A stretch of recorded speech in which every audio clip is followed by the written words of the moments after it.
Hello friends, एक बार फिर से आप सभी का स्वागत है आपके अपने YouTube चैनल गुरु आर्यभट्ट में। तो इस सेशन में हम लोग साइंस के ऑब्जेक्टिव क्वेश्चन को कर रहे थे, जिसका पार्ट 1 काफी अच्छे से और काफी बेहतर तरीके से आप लोगों ने सराहा।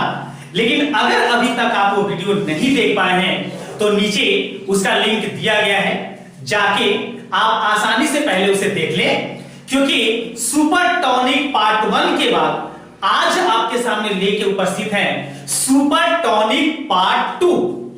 और इस पार्ट 2 में हम लोग साइंस के अन्य ऑब्जेक्टिव क्वेश्चनों को, जो कि मुख्य रूप से लाइट चैप्टर से लिया गया है, उसको करने वाले हैं।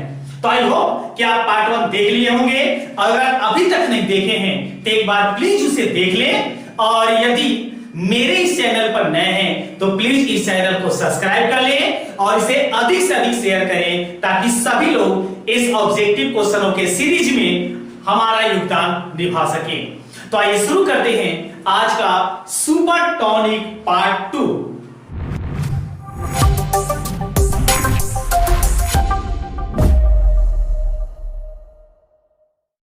सुपर टॉनिक पार्ट 1 में 15 क्वेश्चन हम लोग आसानी से कर चुके थे। 50 प्रश्नों का आसानी से सॉल्यूशन आपको बता चुके थे और आप काफी ज्यादा उसे सराहे। अब उसी लेवल को आगे बढ़ाया जाएगा और आज से हम इस वीडियो में शुरू करेंगे क्वेश्चन नंबर 51 से। तो आज का 51 नंबर क्वेश्चन आपकी स्क्रीन पर जो दिख रहा है, एक लेंस से लिया गया है। अगर ध्यान से देखें तो आपको दिखाई दे रहा होगा कि एक उत्तल लेंस है और उत्तल लेंस में प्रकाश की किरणें दिखाई गई हैं और आपसे पूछा गया है कि निम्न चित्र उत्तल लेंस से अपवर्तित 4 किरणों को दर्शाया गया है, इनमें कौन गलत है। तो जैसे कि हम जानते हैं कि ये हमारा उत्तल लेंस, और अगर इस प्रकार से एक लाइन खींचते हैं, ये इसका ऑरिजिन पोल कहलाता है, या कह सकते हैं इसको प्रकाशीय केंद्र। तो यहां से अगर एक लाइन खींचे तो इसको हम प्रधान अक्ष या मुख्य अक्ष के नाम से जानते हैं। तो याद रखें कि जब भी प्रकाश की किरणें इसमें से गुजरती हैं, जैसे अगर प्रकाश की किरणें इस प्रकार से गुजरी, तो अगर बाहर कोई माध्यम नहीं है तो हवा का माध्यम है, और लेंस चूंकि कांच का बना होता है तो कांच का माध्यम है, तो एक माध्यम से दूसरे माध्यम में जब प्रकाश की किरणें जाती है तब ये इस प्रकार से मुड़ती है। मतलब प्रकाश की किरणों को मुड़ने की जो घटना है वो एक माध्यम से दूसरे माध्यम में जाने पर होता है। तो अगर ऐसे कंडीशन हैं तो ऐसे प्रकाश की किरणें सही मानी जाएंगी। अब देख सकते हैं इस क्वेश्चन में हमारे पास से 4 लाइनें खींची गई हैं, जिसमें दिखाया गया है फर्स्ट में, तो फर्स्ट वाला लाइन में ये लाइन ही दर्शाया गया है, ये जो प्रधान अक्ष के समांतर या प्रधान अक्ष पर ही क्रॉस हुआ है। तो ये तो लाइन सही है, इसमें कोई गलती नहीं है, क्योंकि जब प्रकाशीय केंद्र से प्रकाश किरणें गुजरती हैं तो ये विचलित नहीं होती हैं, मतलब मुड़ती नहीं है। दूसरी बात, 2 प्रकाश की किरणों को देखें तो दूसरी प्रकाश की किरणें भी इसी प्रकाशीय केंद्र से होकर गुजरी है, ये भी सही है। प्रकाशीय केंद्र से होकर गुजरने वाली प्रकाश की किरणें मुड़ती नहीं है। तीसरी प्रकाश की किरणों को देखें तो तीसरी प्रकाश की किरणें इस लाइन पर गुजारी गई है, तो इसका मतलब ये तीसरा भी सही है, ये फर्स्ट, ये सेकेंड और ये थर्ड प्रकाश की किरणें। इसका मतलब इसका गलत कौन सा है, तो प्रश्न में गलत है चौथी प्रकाश की किरणें, क्योंकि चौथी प्रकाश की किरणें जब ये इस तरीके से विचलित हुई तो हवा में हवा के द्वारा ये मुड़ कैसे गई। इसका मतलब यहां हवा का माध्यम है और हवा से हवा प्रकाश किरणें नहीं मुड़ सकती हैं। जब तक माध्यम चेंज नहीं होगा प्रकाश किरणें मुड़ती नहीं है। इसका मतलब इस क्वेश्चन का ऑप्शन सही होगा ऑप्शन नंबर डी, अर्थात चौथी प्रकाश की किरण जो है यहां पर गलत दिखाई गई है। आई होप आपको समझ में आ गया होगा।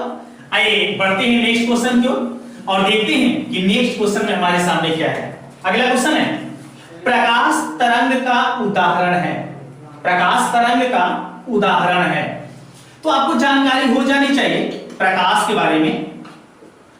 आपको पहले पता होना चाहिए प्रकाश जो होता है वो एक तरंग है और प्रकाश जिस तरंग का भाग है उस तरंग का नाम दिया गया है अनुप्रस्थ। इसको ऐसे याद रखेंगे। और एक बहुत ज्यादा क्वेश्चन पूछा जाता है ध्वनि के बारे में, तो आप ये भी जानना है कि ध्वनि प्रकाश की जो किरणें होती हैं वो अनुदैर्घ्य होता है।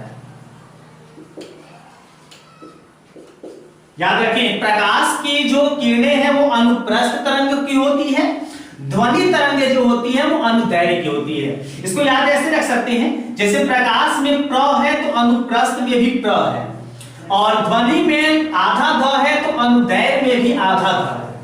तो इस तरीके से आप याद रख सकते हैं कि ध्वनि तरंगें अनुदैर्घ्य होती हैं और प्रकाश तरंगें कैसी होती हैं, अनुप्रस्थ। यहां ऑप्शन कैसे दिए गए हैं, तो ध्वनि तरंग, विद्युत चुंबकीय तरंग, पराबैंगनी तरंग और इनमें से कोई नहीं। तो इस क्वेश्चन का आंसर होगा, क्योंकि प्रकाश जो है अनुप्रस्थ होती है और अनुप्रस्थ पराबैंगनी भी होता है। पराबैंगनी जो प्रकाश किरणें हैं ये भी अनुप्रस्थ होता है। इसका मतलब इस क्वेश्चन का सही जवाब होगा ऑप्शन नंबर सी, अर्थात 52 का कौन सा सही हुआ, option number C. Next question देखते हैं। अगला क्वेश्चन क्या है, अगला क्वेश्चन है दंत विशेषज्ञ किस दर्पण का उपयोग मरीजों के दांतों का बड़ा प्रतिबिंब देखने के लिए करते हैं।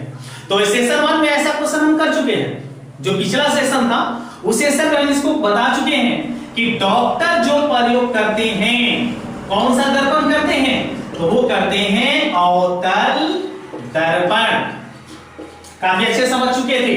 डॉक्टर अवतल दर्पण का हजामती सैलून में साथ ही साथ जाने थे कि टॉर्च, सर्च लाइट में भी अवतल दर्पण का ही उपयोग होता है, और उत्तल दर्पण का प्रयोग होता है जनरली गाड़ी के साइड मिरर के रूप में। तो यहां पर 53 नंबर का ऑप्शन कौन सा सही हो जाएगा, ऑप्शन नंबर बी, अवतल दर्पण। नेक्स्ट क्वेश्चन देखते हैं, क्वेश्चन नंबर 54। कौन सा लेंस अपसारी लेंस भी कहा जाता है।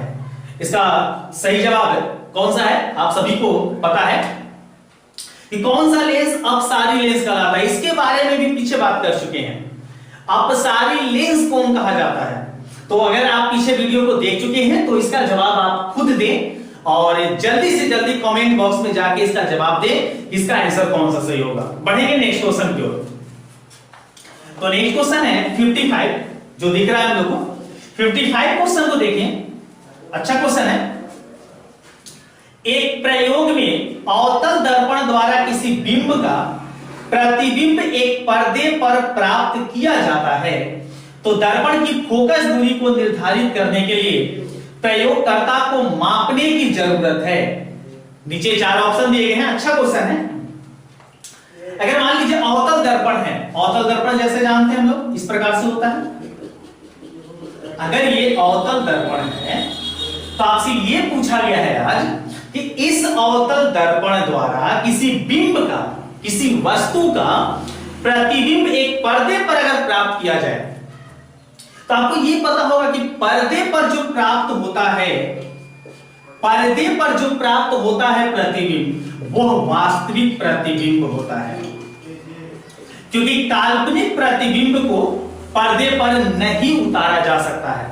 हम सभी लोग पढ़े होंगे कि पर्दे पर जो प्राप्त होगा वो कौन सा होगा, वास्तविक प्रतिबिंब। तो वास्तविक प्रतिबिंब कहां कहां बनता है, अवतल दर्पण में। ये आपको याद रख लेना है।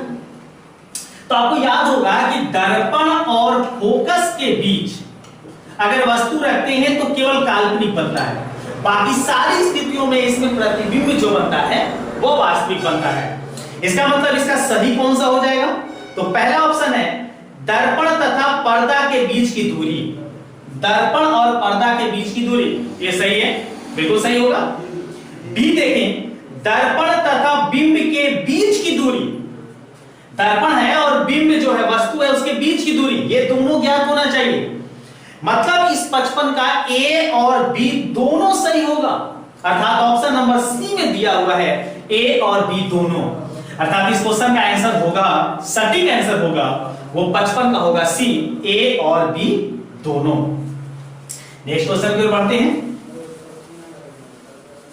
नेक्स्ट क्वेश्चन देखें तो 56 में 56 नंबर में है, गोलीय दर्पण के परावर्तक पृष्ठ की वृत्ताकार सीमा रेखा का व्यास कहलाता है। गोलीय दर्पण के परावर्तक पृष्ठ, गोलीय दर्पण मान लीजिए इस तरीके से गोलीय दर्पण है, यह अवतल दर्पण होता है, अवतल दर्पण भी एक गोलीय दर्पण है, हम सभी लोग पढ़े। अवतल दर्पण, उत्तल दर्पण, ये दोनों गोलीय दर्पण कहलाते हैं। इसके परावर्तक पृष्ठ की वृत्ताकार सीमा रेखा, जैसे परावर्तक ये वाला जो वृत्ताकार सीमा, ये जो वृत्त के आकार का भाग होता है, जो मुड़ा हुआ भाग होता है, इसके व्यास को क्या कहते हैं? इसका जो व्यास होता है उस व्यास को क्या कहा जाता है? उस व्यास को बोला जाता है गोलीय दर्पण का द्वारक। किसी भी दर्पण के व्यास को हम कहते हैं गोलीय दर्पण का द्वारक। मतलब इस क्वेश्चन का ऑप्शन कौन सा सही होगा? Option number D. तो काफी आसान क्वेश्चन है और काफी मजा ले रहे हैं हम लोग। आइए नेक्स्ट क्वेश्चन की ओर बढ़ते हैं। नेक्स्ट क्वेश्चन 57 नंबर में, ये एक न्यूमेरिकल टाइप का क्वेश्चन हमारे सामने। निम्नलिखित में से कौन उत्तल दर्पण की फोकस दूरी है जिसकी वक्रता त्रिज्या 32 सेंटीमीटर है? फोकस दूरी पूछा है, वक्रता त्रिज्या दिया हुआ है। हम पढ़ चुके हैं कि F होता है R/2। किसी दर्पण की फोकस दूरी वक्रता त्रिज्या की आधी होती है। तो वक्रता त्रिज्या हमारे पास दिया गया क्वेश्चन में, कितना दिया गया? 32 सेंटीमीटर। तो 32 सेंटीमीटर दिया गया, इसको आधा कर देंगे। आधा जैसे ही करते हैं तो 16 बार में करता है, मतलब वो क्या जाता है? 16 सेंटीमीटर। अब यहां सवाल में दिया गया है उत्तल दर्पण की। हम पीछे वीडियो में बता चुके हैं, अगर अवतल होता है, अच्छे से याद करेंगे, तो अवतल की फोकस माइनस में होती है, चाहे अवतल दर्पण हो या अवतल लेंस हो। लेकिन यहां मेरे सवाल में क्या बोला गया है? उत्तल दर्पण की फोकस दूरी, तो उत्तल दर्पण की दूरी, फोकस दूरी जो होगी वो प्लस में होगा, मतलब 16 यहां पर जो होगा प्लस में होगा, अर्थात इसका सही कौन सा होगा? Option number C. Next question की ओर बढ़ते हैं, देखते हैं नेक्स्ट क्वेश्चन में क्या है। नेक्स्ट क्वेश्चन है 58 नंबर में, यदि किसी बिंब का प्रतिबिंब का आवर्धन ऋणात्मक है तो उस प्रतिबिंब की प्रकृति क्या होगी? ऋणात्मक है तो इसका मतलब कि ऋणात्मक है तो अवतल होगा। ऋणात्मक जब है तो क्या होगा? अवतल होगा। ये एकदम कंफर्म आप याद रख लीजिए। अवतल जो है यहां माइनस में हुआ, तो अगर यहां पर बोला कि आवर्धन ऋणात्मक है, आवर्धन जिसको हम लोग एम से डिनोट करते हैं, बता चुके हैं, आवर्धन दर्पण का होता है -v/u, और लेंस की बात जाने तो लेंस का आवर्धन जो होता है v/u। तो आवर्धन अगर किसी भी दर्पण या लेंस का माइनस में हो तो वह यह बताता है कि आवर्धन के द्वारा, मतलब वहां जो प्रतिबिंब बना हुआ है वो प्रतिबिंब दूरी, प्रतिबिंब जो दूरी है वह बाईं ओर है, या ऐसे कह सकते हैं कि वहां जो प्रतिबिंब बना है वह उल्टा है। अच्छे से याद करेंगे, अगर प्रतिबिंब उल्टा बनता है तो उसका आवर्धन जो होगा वह माइनस में होगा, मतलब प्रतिबिंब जो होगा वह वास्तविक होगा। तो यहां सवाल में क्या बोला गया कि आवर्धन ऋणात्मक है तो प्रतिबिंब कैसा होगा? तो प्रतिबिंब कैसा होगा? उल्टा होगा, और उल्टा होगा तो वास्तविक होगा, क्योंकि काल्पनिक प्रतिबिंब सीधा होता है। तो उल्टा प्रतिबिंब कैसा हुआ? वास्तविक। अर्थात कौन सा सही हुआ? इसका ऑप्शन नंबर सही हुआ, option number A. Next question पढ़ते हैं, देखते हैं नेक्स्ट क्वेश्चन में क्या है। नेक्स्ट क्वेश्चन 59 नंबर है कि गोलीय दर्पण का परावर्तक पृष्ठ वक्रीय हो सकता है, तो आपको क्या बताना है? ऑप्शन दिएगा अंदर की ओर, बाहर की ओर। हाँ देखिए, अगर गोलीय पृष्ठ है तो गोलीय पृष्ठ एक इस तरीके का होता है, सब लोग जानते हैं। गोलीय पृष्ठ होगा तो एक इस तरीके का होगा। तो इन दोनों पृष्ठों की अगर बात करें तो ये पृष्ठ जो है बाहर की ओर कलई किया जा सकता है, और इस पृष्ठ पर अंदर की ओर कलई किया जा सकता है। तो इसका मतलब कि अगर कोई पृष्ठ है, चाहे वो उत्तल हो अवतल हो, ये अवतल है ये उत्तल है, तो इन पृष्ठों में जो वक्र दिया गया है, मुड़ा हुआ भाग दिया गया है, यह किधर की ओर हो सकता है? तो ये बाहर भी हो सकता है, अंदर भी हो सकता है। मतलब इसका कौन सा सही हुआ? इसका सही हुआ option number C. Next question को पढ़ेंगे। नेक्स्ट क्वेश्चन है 7 नंबर में, वह गोलीय दर्पण जो अंदर की तरफ वक्रित हो वो क्या कहलाता है? तो देखिए, अंदर की ओर वक्रित हो, अंदर की ओर वक्रित मतलब इस तरीके से समझिए। इसे अगर दर्पण की बात करें तो इस पर बाहर की ओर कलई किया गया है, लेकिन अंदर की ओर ये मुड़ा हुआ है, अंदर की ओर वक्रित है। तो यहां अंदर की ओर वक्रित कहा गया है। इसमें कई सारे लोग कंफ्यूज हो जाते हैं। अंदर की ओर वक्रित है जबकि बाहर की ओर से कलई है। तो कलई बाहर से होगा तो अवतल, अंदर से अगर वक्रित होगा तो भी मेरा जवाब क्या होगा?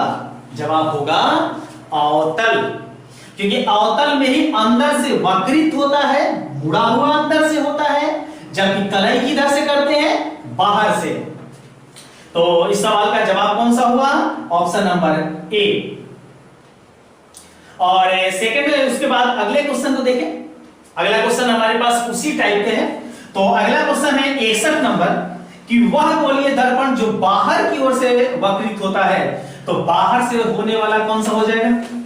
समझ में आ रहा है आप लोग को? बाहर से होने वाला कौन सा हो जाएगा? अंदर से वक्रित हुआ, अवतल हुआ, तो बाहर से जो होगा वो क्या होगा? उत्तल होगा। बिल्कुल, सब लोग समझ रहे हैं। आइए नेक्स्ट क्वेश्चन की ओर बढ़ते हैं। नेक्स्ट क्वेश्चन है, गोलीय दर्पण के परावर्तक पृष्ठ के केंद्र को दर्पण का क्या कहा जाता है? गोलीय दर्पण इस तरीके से मान लीजिए, इसका परावर्तक सतह का, परावर्तक सतह ये वाला भाग जो होता है परावर्तक कहलाता है। जिधर से कलई होता है वो परावर्तक कहलाता है। तो उसके केंद्र, तो जैसे कि जानते हैं कि इसका ये जो केंद्र बिंदु है, ऐसे दर्पण का केंद्र बिंदु, इसको कहते हैं ध्रुव, जिसको इंग्लिश में पोल बोला जाता है, और उसका संकेत क्या होता है? P। तो इस सवाल का जवाब मेरे पास क्या हो जाएगा? केंद्र को क्या कहेंगे? तो ऑप्शन नंबर बी, मतलब ध्रुव। नेक्स्ट क्वेश्चन, गोलीय दर्पण के वक्रता केंद्र को किस अक्षर से निरूपित किया जाता है? देखिए आगे, गोलीय दर्पण का जो ये केंद्र हो गया, या इसको हम लोग कहे वक्रता के, सॉरी ध्रुव जो कहे, इस ध्रुव को दर्शाने का संकेत क्या होता है? तो इसका संकेत क्या होता है? तो इसको संकेत के रूप में P से दर्शाते हैं। लेकिन यहां क्वेश्चन हमसे पूछा गया है कि वक्रता केंद्र को, जैसे इसका वक्रता केंद्र, ये मान लीजिए फोकस दूरी हो गई, इसके दुगनी दूरी जो होती है वो वक्रता केंद्र होता है। तो इस वक्रता केंद्र को क्या से दर्शाते हैं? इस वक्रता केंद्र को दर्शाते हैं C से। मतलब इसका ऑप्शन कौन सा सही होगा? Option number A.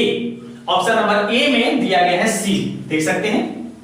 आइए नेक्स्ट क्वेश्चन की ओर बढ़ते हैं, देखते हैं नेक्स्ट क्वेश्चन कैसा है। गोलीय दर्पण का भाग नहीं है। अच्छा क्वेश्चन है, गोलीय दर्पण का कौन सा भाग नहीं है? तो ऑप्शन देख लीजिए कौन कौन भाग है, कौन कौन नहीं है, छाट लीजिए। पहला ध्रुव, बिल्कुल गोलीय दर्पण में ध्रुव होता है, जाने अभी ये गोलीय दर्पण में ये ध्रुव होता है। और वक्रता केंद्र, बिल्कुल वक्रता केंद्र भी होता है, जैसे भी जाने C से दर्शाए। C है वक्रित, और इसका जो अगला भाग है इनमें से कोई नहीं, तो गोलीय दर्पण का भाग नहीं है। तो इसका जवाब हो जाएगा कि गोलीय दर्पण में ध्रुव भी होता है, वक्रता केंद्र भी होता है, वक्रित भी होता है। मतलब इसका सही जवाब हो जाएगा ऑप्शन नंबर डी, इनमें से कोई नहीं। आइए नेक्स्ट क्वेश्चन को पढ़ते हैं 65 नंबर में। दर्पण के ध्रुव को किस अक्षर से प्रायः निरूपित किया जाता है? सबको पता चल गया है। अभी थोड़ा देर पहले जाने थे कि ध्रुव को क्या से दर्शाते हैं, समझ में आ रहा है सबको? एक बार जल्दी से सब लोग बता दीजिए कौन सा ऑप्शन सही होगा, जल्दी से बताइए। ध्रुव को क्या से दर्शाते हैं, बताइए सब लोग। चलिए कुछ लोग जवाब दे चुके हैं, चलिए बिल्कुल सही, कुछ लोग सही बता रहे हैं एकदम। दर्पण के ध्रुव को दर्शाते हैं हम P से हैं, मतलब इसका सही कौन सा हो जाएगा? Option number C. बिल्कुल। नेक्स्ट क्वेश्चन पर पढ़ते हैं, काफी मजा आ रहा है हम लोग को। चलिए नेक्स्ट क्वेश्चन देखा जाए। नेक्स्ट क्वेश्चन है, गोलीय दर्पण के ध्रुव तथा वक्रता त्रिज्या से गुजरने वाली एक सीधी रेखा को क्या कहते हैं? गोलीय दर्पण का ध्रुव, तो मान लीजिए इस तरीके से मेरे पास गोलीय दर्पण है, गोलीय दर्पण इस प्रकार से है, ये हो गया ध्रुव, और उसके बाद वक्रता त्रिज्या ये सी, इससे गुजरने वाली ये जो सीधी रेखा है इसको क्या कहते हैं? नाम पता है हम लोग को? इसको कहते हैं मुख्य अक्ष, या इसका दूसरा नाम भी है प्रधान अक्ष के नाम से भी जाना जाता है। तो अगर ये मुख्य अक्ष या प्रधान अक्ष है तो देख लेंगे ऑप्शन में क्या है। ऑप्शन सही होगा इसका ऑप्शन नंबर बी, मुख्य अक्ष। आइए नेक्स्ट क्वेश्चन को पढ़ते हैं, देखते हैं नेक्स्ट क्वेश्चन कैसा हो रहा है, क्या हो रहा है। क्वेश्चन देखेंगे। नेक्स्ट क्वेश्चन में 67 नंबर में है कि सूर्य के प्रकाश के सकेंद्र से उत्पन्न उष्मा के कारण जल उठता है। आपको बताना है कि इन चार ऑप्शनों में कौन सा ऐसा पदार्थ है जो जल उठता है। तो ये तो एकदम सिंपल है, अगर थोड़ा सा भी दिमाग लगाएं तो आप जवाब इसका आसानी से दे सकते हैं। जल उठता है तो ऑप्शन पर ध्यान से देख लीजिए। तो पहला ऑप्शन है कागज, पत्थर, लोहे के चूर्ण, बालू का कण। तो पत्थर, लोहे का चूर्ण और बालू का कण, ये तो जनरली हमारे पास जलेंगे नहीं, तो ऑप्शन कौन सा सही हो जाएगा? ऑप्शन नंबर ए, जो सही हो जाएगा कागज। आइए नेक्स्ट क्वेश्चन को देखते हैं। नेक्स्ट क्वेश्चन है कि गोलीय दर्पण के परावर्तक पृष्ठ की वृत्ताकार सीमा रेखा का व्यास दर्पण का क्या कहलाता है? गोलीय दर्पण, तो गोलीय दर्पण के बारे में हम लोग जाने, गोलीय दर्पण ऐसा होता है, ये उत्तल दर्पण है हमारा। तो अगर ये दर्पण है तो इस दर्पण के परावर्तक पृष्ठ, ये जो है ये वक्र रूप से जो दिख रहा है, ये इसका परावर्तक पृष्ठ कहलाता है। तो जो परावर्तक पृष्ठ है इसके वृत्ताकार सीमा रेखा का व्यास, अभी कुछ देर पहले क्वेश्चन आया था, इसके व्यास की अगर बात करेंगे तो व्यास क्या कहलाएगा? तो कहलाएगा द्वारक। पीछे हम लोग क्वेश्चन में किए थे, तो इसका सही ऑप्शन हो जाएगा ऑप्शन नंबर ए। आइए, तो ये तो काफी आसान क्वेश्चन था हमारा।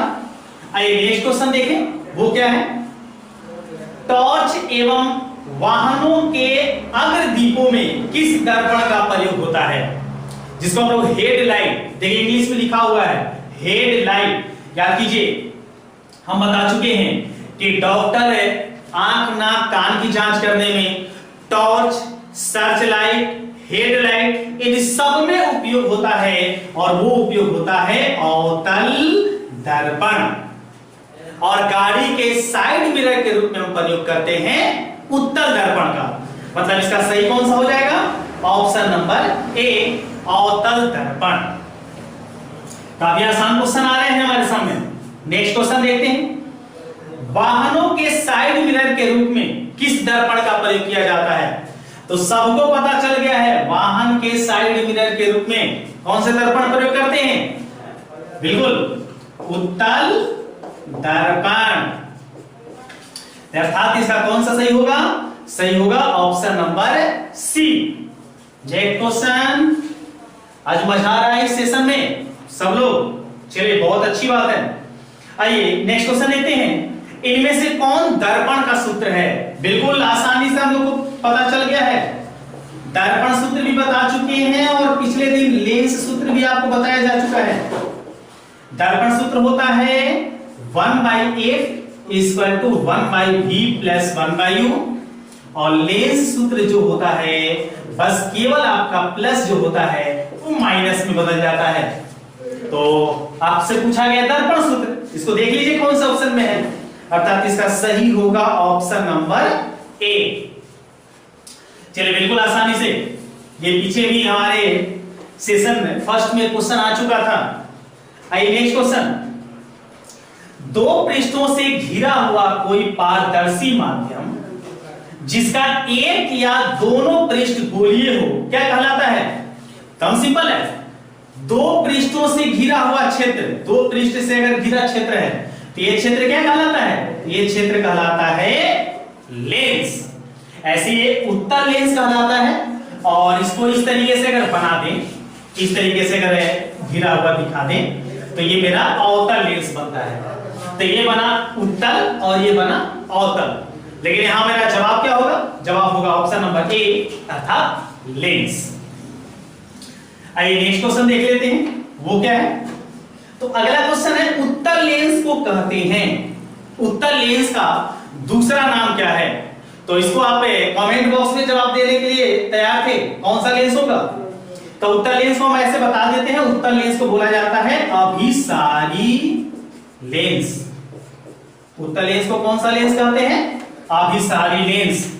नेक्स्ट क्वेश्चन, काफी आसान क्वेश्चन आ रहे हैं हमारे सामने। तो अगला क्वेश्चन है लेंस के कितने वक्रता केंद्र होते हैं? पिछले सेशन में इस पर डिस्कस कर चुके हैं हम। लेंस में कितने वक्रता केंद्र होते हैं? तो अभी बात किए थे लेंस दो गोलीय दर्पणों के सतह से बनता है, ये इस तरीके से। तो अगर इससे बनता है तो इसमें दो केंद्र होंगे, एक इधर और एक इधर। एक वक्रता वाले भाग का ये हो गया और एक वक्रता वाले भाग का ये हो गया। मतलब अगर हमसे कोई पूछे कि लेंस में कितने वक्रता केंद्र होते हैं तो लेंस में कितने वक्रता केंद्र होंगे? दो वक्रता केंद्र होंगे। मतलब इसका सही हो जाएगा ऑप्शन नंबर ए। इसका कौन सा सही हुआ? Option number A. Next question देखते हैं, लेंस के केंद्रीय बिंदु को क्या कहते हैं? जैसे मान लीजिए ये उत्तल लेंस हमारा, तो आपको बताना है कि इस लेंस के ये जो मध्य वाला बिंदु है, इस मध्य वाले बिंदु को क्या कहते हैं? सबको पता है। इस मध्य वाले बिंदु को हम नाम देते हैं और इसको कहते हैं प्रकाशीय केंद्र, अर्थात सही होगा ऑप्शन नंबर बी। चलिए इसको ऐसे हम लोग ओ से दर्शाते हैं, जिसको ऑरिजिन भी कहा जाता है इंग्लिश में। नेक्स्ट क्वेश्चन देखें, लेंस के कितने, हाँ चलिए ये हो गया। अगला क्वेश्चन देखें, जब किसी लेंस पर समांतर किरणें आपतित होती हैं तो क्या होता है? जैसे मान लीजिए ये हमारे पास लेंस है, आप इस पर है सपोज दैट, जैसे मान लीजिए आपतित प्रकाश की किरणें आपतित हुई, या आपतित समांतर प्रकाश की किरणें आपतित हुई, समांतर इस पर आई है। सवाल देखिए यहां पर लेंस में नाम नहीं दिया गया है, वो अवतल है या उत्तल है। हम दोनों की कल्पना, दोनों की बात समझेंगे। तो जब प्रकाश की किरणें समांतर रूप से आएंगी तो ये अपवर्तन के कारण इस तरीके से फोकस पर मिलती है एक जगह। जस्ट इसका उल्टा होता है, जब अवतल में हम प्रकाश की किरणों को गुजारते हैं, जैसे सपोज दैट अवतल है, तो अवतल में भी प्रकाश की किरणें गुजारते हैं, तो ये प्रकाश की किरणें जब गुजरती हैं तो इस तरीके से फैल जाती है, सबको पता है। तब यहां समझिए, उत्तल में प्रकाश की किरणें एक जगह मिलती हैं, अवतल में प्रकाश की किरणें फैल जाती हैं। तो यहां ऑप्शन क्या है उस पर ध्यान दे लेते हैं। कागज सुलगने लगता है, ये ऑप्शन बिल्कुल। अभी जैसे पीछे वाले क्वेश्चन में आया था कि सूर्य के प्रकाश जब संकेंद्रित होती है तो क्या होते हैं, तो कागज जलता है। तो ऑप्शन ए सही होगा। आगे देख लेते हैं, ऑप्शन बी है धुआं उत्पन्न होने लगता है। अब यहां समझिए, कागज जब जलने लगेगा तो धुआं तो होगा, तो जब कागज जलने लगेगा और धुआं होगा तो इसका मतलब इस क्वेश्चन का कौन सा ऑप्शन सही हुआ? तो सही हुआ ऑप्शन नंबर सी, मतलब ए और बी दोनों। चलिए उम्मीद है कि हम लोग समझ गए होंगे। अगर किसी प्रकार का कोई प्रॉब्लम होता है तो कमेंट बॉक्स में जरूर जवाब दें कि आपको क्या प्रॉब्लम है। आइए नेक्स्ट क्वेश्चन की ओर बढ़ते हैं। लेंस में कितने फोकस होते हैं? चलिए आपको जवाब पता है। लेंस, तो अगर ये कोई लेंस है तो जब दो वक्रता केंद्र होंगे तो फोकस भी इसमें दो ही होंगे। मतलब लेंस में दो वक्रता केंद्र होते हैं तो दो फोकस भी होते हैं। नेक्स्ट क्वेश्चन काफी इंपॉर्टेंट। लेंस की क्षमता का एसआई मात्रक क्या होता है? बिल्कुल आसान। लेंस की क्षमता को ऐसे हम P से डिनोट करते हैं। तो P का जो एसआई मात्रक होता है वो होता है डायप्टर। ऐसे हम इसको डी से दर्शाते हैं। पीछे इस पर न्यूमेरिकल बना चुके हैं, याद कीजिए डी से उसको लिखे थे। इसका मतलब आपको याद है कि लेंस की क्षमता का जो मात्रक होगा वो क्या होगा, डायप्टर, अर्थात option number A. Next question, उत्तल लेंस की क्षमता होती है, याद कीजिए उत्तल लेंस की क्षमता होती है, यहां से आपसे धनात्मक ऋणात्मक की बात की गई है, तो हम पहले बता चुके हैं, इसको कई बार बता चुके, अवतल माइनस में होता है। कौन माइनस में होता है, अवतल माइनस में होता है, मतलब अवतल की फोकस दूरी बोल दे, अवतल का अगर क्षमता बोल दे, तो सब माइनस में अवतल का होता है। तो उत्तल का पूछा हमसे, तो उत्तल का जो लेंस की क्षमता वो क्या होगा, तो माइनस में तो होगा नहीं, माइनस में तो अवतल होता है, तो उत्तल क्या होगा, प्लस में। मतलब यहां जवाब होगा उत्तल लेंस की क्षमता होती है, तो उत्तल लेंस की क्षमता होती है धनात्मक, अर्थात option number A. Next question देखते हैं 80 नंबर में, अवतल लेंस की क्षमता होती है। देखिए एकदम बिल्कुल आसान, आपको समझ में आ गया, थोड़ी देर पहले जाने थे।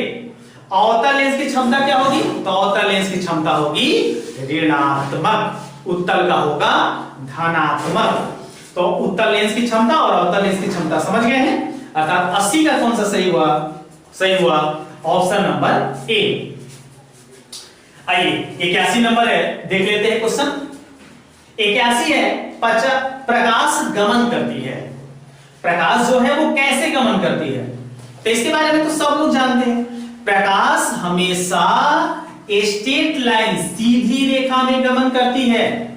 और आपको यह भी बता दें कि प्रकाश निर्वात में भी गमन कर सकती है, और प्रकाश की जो हवा या निर्वात में चाल होती है, आपको याद रखना चाहिए प्रकाश की जो चाल होती है वो सबको अच्छे से याद होना चाहिए। या बता रहे हवा या निर्वात में, हवा या निर्वात में जो प्रकाश की चाल होती है वो होती है 3 × 10⁸ मीटर प्रति सेकेंड।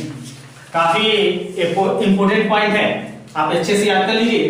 प्रकाश की चाल होती है 3 × 10⁸ मीटर पर सेकेंड। तो यहां 81 का मेरा सही कौन सा हो गया, ऑप्शन नंबर ए, अर्थात सीधी रेखा में। आइए नेक्स्ट क्वेश्चन पर पढ़ते हैं, देखते हैं वो क्वेश्चन कैसा होता है। और आई होप कि आपको ये सब काफी अच्छे से समझ में आ रहा होगा। और अगले क्वेश्चन को देखते हैं कैसा होता है, क्या होता है। नेक्स्ट क्वेश्चन देखिए 80 81 के बाद 82 नंबर को देखें, तो 82 में है, एक अवतल दर्पण की फोकस दूरी 20 सेंटीमीटर है। एक वस्तु दर्पण के ध्रुव से 30 सेंटीमीटर की दूरी पर रखी गई है, तो प्रतिबिंब कहां बनेगा। काफी अच्छा क्वेश्चन है, और ये एक न्यूमेरिकल टाइप से है, इसको ध्यान से समझेंगे। अवतल दर्पण की फोकस दूरी, तो आपको ये पता है कि अवतल की फोकस माइनस में होगी, तो माइनस हमारे पास हो गया 20 सेंटीमीटर। याद रखें, चिन्ह परिपाटी बताता है कि अवतल माइनस में होता है, मतलब अवतल की फोकस दूरी माइनस में होती है। और दर्पण के ध्रुव से 30 सेंटीमीटर की दूरी पर एक वस्तु रखी गई है, तो यू जो होता है ये 30 सेंटीमीटर, ये भी दिया हुआ है। ऐसे यू जो होता है हमारा, यू को भी हम माइनस के रूप में ही लेते हैं। यू की चिन्ह परिपाटी बताती है कि हमेशा माइनस में होता है। सवाल हमारा दर्पण से है, तो दर्पण की बात करें तो दर्पण सूत्र यूज कर लेंगे, पता है सबको। दर्पण सूत्र में हम लोग पढ़े हैं 1/f = 1/v + 1/u। इसे सॉल्व कर लेंगे, जिसके इसके मान होंगे सबके मान को रख लेंगे। एक का वैल्यू देखिए -20, 1/v, v का मान रखिए नहीं पता, + 1/u, तो u का मान रखें तो ये हो जाता है -30। देखिए यहां बता देते हैं। अब क्या करेंगे, इसको सॉल्व कर लेंगे। इस प्रॉपर्टी को अगर गुना करें तो प्लस माइनस हो जाता है माइनस, इस वाले को इधर लाए तो माइनस इधर आ गया, क्या हो जाएगा प्लस। -1/20 यहां पर पहले से है, ये इधर आएगा तो ये +1/30 हो गया, और यहां बचा 1/v। अब इसको सॉल्व कर लेंगे। 20 और 30 का जो लघुत्तम होगा 60 होगा, भाग लगा के गुना कर लेंगे, तो भाग लगाएंगे तो ये आएगा 3 माइनस में और ये आएगा प्लस। अगर हम सॉल्व करते हैं तो ये हो जाता -1/60 इक्वल टू 1/3, क्रॉस मल्टीप्लिकेशन तो v का वैल्यू हो गया -7। इसका मतलब तो जब इसको हम दर्पण सूत्र से पूरा सॉल्व किए तो v का मान क्या आ गया -7। अब देख लेंगे इसमें कौन सा सही ऑप्शन है, तो इसका सही ऑप्शन हो जाएगा दर्पण से 7 सेंटीमीटर की दूरी पर वस्तु की ओर, क्योंकि वस्तु की दूरी माइनस में है और ये भी माइनस में आ गया, इसका मतलब वस्तु की ओर ही ये प्रतिबिंब बनेगा 60 सेंटीमीटर की दूरी पर। आई होप आपको समझ में आ गया होगा, न्यूमेरिकल टाइप का है और इस तरीके से न्यूमेरिकल बनाए जाते हैं। अगर आपको न्यूमेरिकल बनाने आता है तो काफी अच्छी बात है, नहीं बनाने आता है तो इस पर एक और वीडियो हम बनाएंगे और काफी जल्दी वो वीडियो आपके सामने आएगा जिसमें हम लोग न्यूमेरिकल बेस्ड क्वेश्चन को करेंगे। आइए नेक्स्ट क्वेश्चन को देखते हैं कैसा होता है। नेक्स्ट क्वेश्चन, तो अगला क्वेश्चन है किसी अवतल दर्पण के सामने 30 सेंटीमीटर की दूरी पर स्थित वस्तु का प्रतिबिंब दर्पण के पीछे 40 सेंटीमीटर पर बनता है तो दर्पण की फोकस दूरी ज्ञात कीजिए। अवतल दर्पण है, फोकस माइनस में आएगा, पहले कंफर्म हो जाता है। अब देखिए इसको भी हम सॉल्व करते थे जल्दी से। तो दर्पण के सामने 30 सेंटीमीटर की दूरी पर स्थित वस्तु है u हमेशा माइनस में होता है, इसका नेशनल परमिट है, एकदम माइनस में होगा भी तो होगा ही, u हमेशा माइनस में होता है। तो 30 दिया हुआ है, वस्तु का प्रतिबिंब दर्पण के पीछे, दर्पण के दूसरी ओर मतलब, तो प्रतिबिंब दूरी दे दिया हमारे सामने और वो दे दिया 40। याद रहे प्लस में नहीं लेंगे क्योंकि दर्पण के पीछे बना है, दर्पण के दूसरी ओर बना है, फोकस दूरी निकाली है। तो याद कर लीजिए दर्पण सूत्र 1/f = 1/v + 1/u, वैल्यू रख देंगे। v का वैल्यू देखिए 40 है प्लस u का वैल्यू देखिए -30 है, यहां सॉल्व कर लेते हैं। हाँ तो ये तो डायरेक्ट आसानी से सॉल्व हो जाएगा। 1/f = ये माइनस प्लस माइनस हो जाएगा, 40 30 का एलसीएम लघुत्तम निकाल लेंगे 120 होगा, भाग लगा के गुना करेंगे जैसे भिन्न के जोड़ में करते हैं, तो ये हो जाएगा 3 और ये प्लस माइनस माइनस ये हो गया 2, सॉरी ये हो गया 4 और 1/f = हो गया -1/120 और एक का वैल्यू निकाले तो -120। तो पहले बता चुके हैं कि f का जो वैल्यू होगा वो माइनस में आएगा क्योंकि अवतल दर्पण का फोकस माइनस में होता है। अब देख लेंगे कौन सा ऑप्शन मैच कर रहा है, तो इसका ऑप्शन मैच कर रहा है ऑप्शन नंबर बी 120। याद रखें कभी भी जब आंसर लिखते हैं तो उसमें प्लस या माइनस नहीं लिखते आंसर, हमेशा आंसर पॉजिटिव लिखी जाती है। ये चिन्ह केवल ये बताने के लिए होता है कि प्रतिबिंब दर्पण की ओर बना है या दर्पण के बाईं ओर बना है या दर्पण के दाईं ओर बना है। आइए नेक्स्ट क्वेश्चन करते हैं। वो क्वेश्चन कैसा है, न्यूमेरिकल पर वीडियो आप लोग देख लेंगे तो इसके सारे कॉन्सेप्ट को आसानी से समझ में आ जाएगा। आइए नेक्स्ट क्वेश्चन देखते हैं। एक गोलीय दर्पण की वक्रता त्रिज्या 20 सेंटीमीटर है तो इसकी फोकस दूरी कितनी है? काफी आसान है, जैसे हम बता चुके हैं f = होता है r/2, फोकस दूरी वक्रता त्रिज्या की आधी होती है, तो वक्रता त्रिज्या हमारे इस क्वेश्चन में दिया हुआ है 20 सेंटीमीटर, तो 20 का आधा कर देंगे कितना होगा 10 सेंटीमीटर, अर्थात सही कौन सा हो गया ऑप्शन नंबर ए। काफी आसान था ये तो क्वेश्चन। चलिए आज के इस सेशन का, आज के इस भाग का अंतिम प्रश्न, और आपको बता दें कि इसके बाद हम नेक्स्ट वीडियो काफी जल्दी आपके सामने लाएंगे जो कि साइंस पर ही आधारित होगा। और अगर आप हमारे इस चैनल से जुड़े हुए हैं तो एक लाइक तो जरूर बनता है आपका। आइए नेक्स्ट क्वेश्चन और आज का अंतिम क्वेश्चन देखते हैं वो कैसा होता है। जिस वस्तु से प्रकाश निकलता है उसे क्या कहते हैं? मान लीजिए कि कोई वस्तु है, जैसे आपके पास एक टॉर्च है, ठीक है, सपोज दैट ऐसे ही टॉर्च बना है, तो टॉर्च से जब प्रकाश ये निकलता है तो इससे को क्या कहते हैं, यदि आपसे पूछा गया है, आपको शायद पता चल गया होगा कि जिस वस्तु से प्रकाश निकलता है उस वस्तु को किरण पुंज, सॉरी, उस वस्तु को प्रकाश का स्रोत कहते हैं, उसे कहते हैं प्रकाश का स्रोत। और जो प्रकाश की किरणें ये आगे तक गुजरती हैं इसको कहा जाता है प्रकाश किरण पुंज, इसको कहते हैं प्रकाश किरण पुंज या केवल कहा जाता है किरण पुंज।